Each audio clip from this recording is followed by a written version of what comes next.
we got another windstorm in the forecast.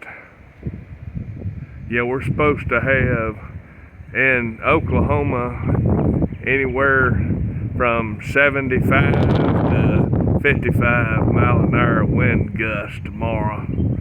Yeah, I'm supposed to get at least 60 mile an hour winds here tomorrow.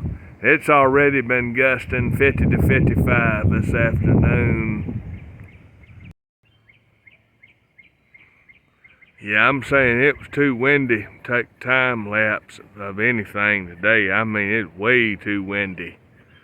Wind we've been having has been utterly insane lately.